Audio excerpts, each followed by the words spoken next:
It feels like we've been waiting around for something to happen for a little bit of time now, doesn't it? And there's three major SHTF events that we know are likely to happen, but just haven't happened yet. So I want to tell you what those are and also give you some ideas of what to prepare for in the immediate aftermath of those events, because those impacts will likely be felt here in the US. Now, before we jump into this, I do want to mention that Midway USA is the biggest supporter of the channel, and thanks to them, I can bring you information like this while also experimenting with new Gopher blaster setups that are extremely accurate. So a big thanks to Midway USA. Now, the first SHTF event that we've been waiting on and been told about for quite some time now is Iran's attack on Israel. It's imminent, we just don't know when it's going to happen, but we do know something is supposed to happen.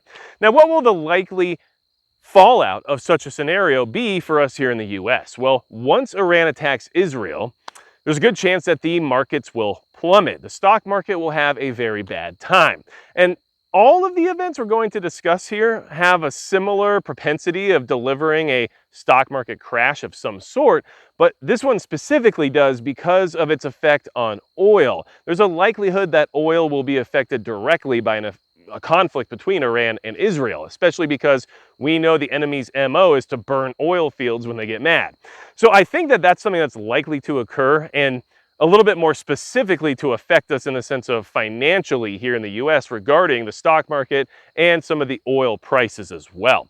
So that's something that you should definitely be ready for. And understand that right now is the calm before the storm. We're in this kind of calm period right this second, which isn't calm anywhere else, but here in the US, it still feels relatively calm to what we should expect here in the near future. So make sure you're capitalizing on that and getting as prepared as possible in the meantime. Now, the other thing that I think could be impactful from an Iranian attack on Israel that you should be getting ready for is more street level violence and protests throughout the United States, especially regarding stuff involving the Gaza-Israel conflict, right? We know that these groups are already out and about, already on the streets, already making a ruckus. Well, if that war actually pops off over there and Iran's attack on Israel escalates into a full-blown conflict, there's a good chance that those people here in the US will get more active and create more unrest and create more dangerous scenarios for us here when we're just trying to get by. So keep that in mind, because some of these groups have affiliations with some of the organizations who would be directly involved with that war.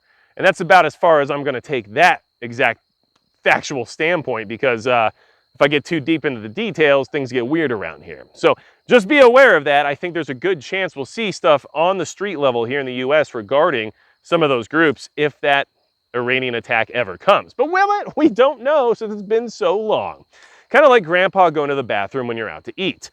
So the next SHTF event that we have to be prepared for and understand is likely to occur and has a good chance of showing up here in the near future is going to be Russia using a tactical nuclear warhead. And the reason I'm saying that is because as of right now, the recording of this video, Ukraine is currently operating in the Kursk region of Russia. So Russia is now facing their own invasion scenario where they're having to try to deter enemy combatants on their own territory. Does it serve them right? I mean, sure, we can argue that point all you want, but does it mean it's going to help the conflict de-escalate away from the idea of using nuclear weaponry?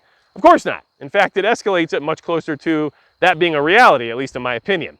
So if Russia uses a tactical nuke in order to establish a level of dominance and to provide a shock and awe type scenario in order to dissuade Western involvement inside of Russia, what should we expect right after that?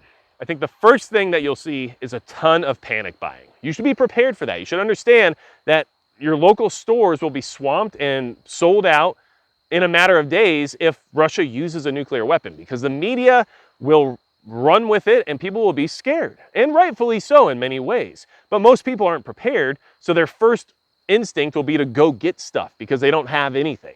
So be aware of that. I think that we would easily see some panic buying occur, and not to mention panic in general. Fear will be extremely high once that occurs because people won't know what's going to happen next. And then the other thing, and by the way, a lot of that's because of what everyone thinks about mutual assured destruction, that because that's happening, everyone's going to launch and it's going to be the end of the world, right? That's what everyone's been indoctrinated to believe, but that's not necessarily what would happen, at least based on everything else that we've seen over the last couple of years. So people will panic buy. your stores will be sold out. So like I said, during this relative time of calm we have right now, you should be preparing yourself mentally for that, and just prepared in general to not need that as well, right? Like to not need to go out and panic buy. You should be all right, or you should at least be making efforts to be all right now, so you don't have to be involved in that. And the other thing I think that we'll see in the immediate aftermath of a Russian tactical nuclear weapon being used is the media going full blitz and just taking over, in the sense of purely turning into a machine of propaganda, which, look, it already is. I understand that completely. Don't get me wrong. I'm not trying to say that they're not already there. What I'm trying to say is that it will change gears. It'll be a noticeable shift. It will change from media based on ad revenue that's looking for clicks and views and enthusiasm to generate more eyes on their content, and it will change to what would be akin to a state-run media literally telling you what you can or can't do, and what you as an individual will be able to do for however much time they decide to go on with that with, right? Probably into perpetuity, because once the mask comes off, you can't put it back on. And so I would expect to see that, because of the level of fear and panic, the government will need the media to help them manage that reaction. And they're not going to manage it in the way of trying to calm everyone down. They're going to leverage the level of fear to push people into subjugation, right? I think we can all probably agree on that. So that would be my, at least, first inclinations about the two immediate impacts of Russia using a tactical nuclear warhead of some kind, because we know that there's a good chance that could happen at some point here. And I think you should be ready for that panic afterward. And the panic buying won't just be groceries. Be aware of that too. If you're looking for CBRN gear, or, iosat tablets, or, potassium iodide or anything like that, you should probably have it already, because that stuff's just going to disappear the second people realize it's a real threat. And so make sure you have that stuff. And I'm wearing a shirt right now. This feels super scripted. It is actually. It's super scripted. Go to the description and the pinned comment, and there's mirror safety links there, and I have a discount code too. So there you go. I scripted it ahead of time, and now you can all call me exactly what you thought I was to begin with, right? The irony for myself, though, is worth it, because the level of humor here for me is just very entertaining. So moving on from there, the third SHTF event that I assume we've been waiting for, and assume is supposed to happen, and this one has a little bit more of a, not necessarily planned out timeline per se, but we do have like a 0-day type scenario that we can look out for, right, come November, is election uncertainty. And when I say that, what I mean is that we already had July 13th, right? We already had a lot of crazy stuff happen regarding this current election cycle. We also had the replacement of the Democratic candidate, and all kinds of things occur already. Like, this is a very uncertain election cycle in many, many ways. But I expect to see more of it, and I expect it to be worse. And I think we're going to see something happen at some point here. I'm not sure what per se, but at the bare minimum, we know that come election day, people are not going to be feeling like everything is accurate, right? Let's just say it that way. No matter who wins, no matter what happens, no matter what the outcome, people are going to be skeptical of what just happened, right? That's how politically divided we've become, thanks to the efforts of those who would love to see everyone be at each other's throats. So, what are the immediate impact scenarios of more election uncertainty? So whether or not that's another major event like the July 13th episode, or whether or not that's the actual outcome of the election, I think it's very clear that you should be anticipating political violence of some kind, right? Whether or not it's in reaction to the election, or if it's before, right, like we've already seen, I think you should just have it built into your mind at this point in time that, like, that's going to happen. We don't know what it is, we don't know what's going to happen, but you should know that something's going to happen. So that way, when it does, you won't be surprised, right? You'll just say, oh, that's the thing that I assumed was going to happen, right? And then I think you should also be prepared for additional national fracturing. And I'm not saying civil war, right? Because that's a loaded term at this point and people get all worked up about it and whatnot and all this stuff. And that's not what I'm anticipating either, because I just don't think people are quite at that point yet, in all reality. I just don't. But what I will say is additional national fracturing should be expected. And what that means is states beginning to isolate and insulate themselves further from the federal government or even just from the nation as a whole. And I think that you should expect people to further divide themselves away from each other based on the environment at the time, the hostile environment that's going to be created by this election, regardless of who does what. Like, that's just the truth of the matter at this point in time.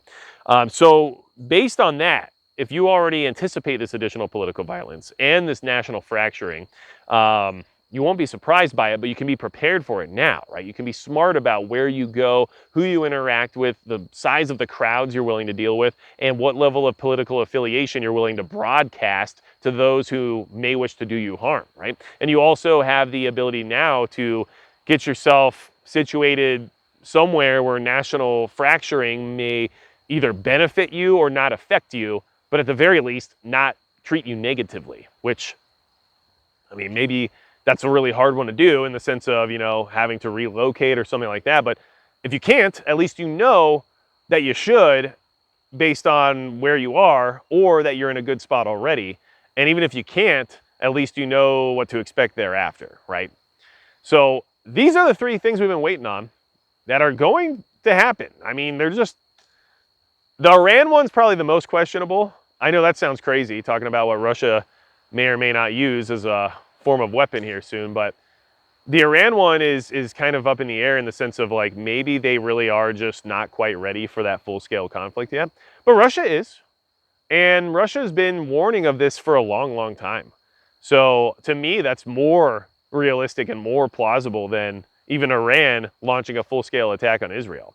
And if Iran just attacks Israel in a nothing burger kind of way like they did last time, then I don't think we'll see those impacts the same way. I don't think it will be that big of a deal, in all honesty. But if they attack in a way that's actually impactful, the ripple effect will reach us. So let me know your thoughts down below. What you think about all that, what you think I missed in the sense of what else we should be waiting to have happen, and whether or not the impacts that I told you to be prepared for were reasonable, or if there's other ones that we should be more concerned about.